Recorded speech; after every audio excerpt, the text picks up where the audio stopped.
What's going on, everybody? It's good to see you. It's the one and the only. It's Ernest Hale. Listen, I am on my way driving from study, but I have to do this message. I've got to do this video because we're at the place where we got to address this. Everybody, for once and for all, I want you to hear this. There is absolutely nothing wrong with relationships or marriage. I'll say it again. I don't know, it just seemed like this relationship talk, everybody wants to put the blame on relationships. And relationships are the construct that two people who are coming into it make it out to be. Guys, listen. What you bring to a relationship determines what it will be. If there's any problem that we have, it is not that relationships have evolved, relationships have changed. What has changed is our perspective on them. What we bring, what we think we deserve. It used to be where when we got into relationships, we came here with the sense of this person I'm going to be with. I love this person. I want to see good for this person. I think we'll do good together. It has evolved from us to what can you do for me? Like, what can you bring to my life that's going to improve my life?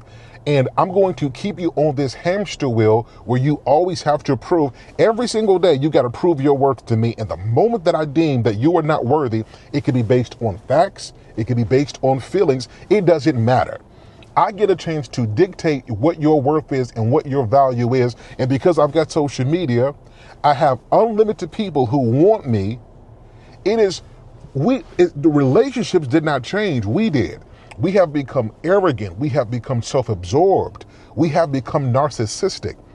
A lot of the things that we do and we say about relationships revolve around what we want and what we desire. And very, very, very seldomly do people enter into a relationship with a healthy perspective, particularly concerning marriage, that the version of person you meet at 19, 20, 21, 22, they're not going to be the same person at 30 and at 40. But because in our heads, we overestimate what we are and don't consider that we too are going to go through some changes. Like, I can't stand people who always talk about they want somebody in shape and they haven't seen anybody's gym in 2 years. I can't stand seeing somebody, he has to have a head full of hair and you wear wigs all the time. I can't stand to see brothers be like, I can't date a woman with children and you got a baby mama or two. I'm simply saying that we expect what we are not. We demand what we don't do. It's like we have our preferences and we call our preferences standards. And standards and preferences are different. Preference is what you want. Standards is who you are. So we misdefine standards and mask those to really shield our preferences. And then we demand that the person who wants to be with us live up to something that we're not living up to. Relationships and marriage is not the problem, it's the people.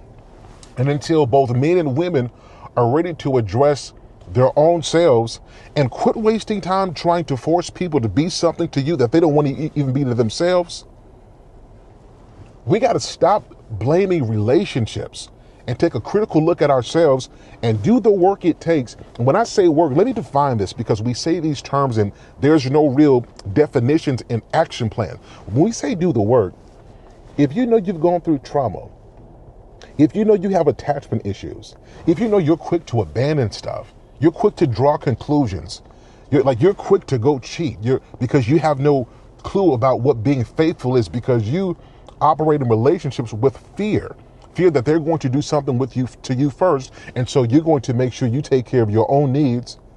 If you're deceptive, if you're unforgiving, if you don't even have a relationship with God, you don't need to be entertaining anybody else, because the unhealed version of you will ruin whoever you are with. And then once you realize that they are damaged, you will leave them saying you deserve better, when the truth is they deserved better. You damaged them and then left them for somebody who is healed. It's a reason why you have a history of broken relationships. It's because when you're unhealed, you break everything. So we got to do this internal work. This is for men and for women. And I'll say this last thing. Relationships are not just about how much money you bring. I'm so sick of folks who don't make six figures. I'm so sick of folks who don't know how to save six figures. I'm so sick of people who the only reason that they got income is because they got on, or they got popular. They don't really have any skills that's going to sustain them for these next 5 years.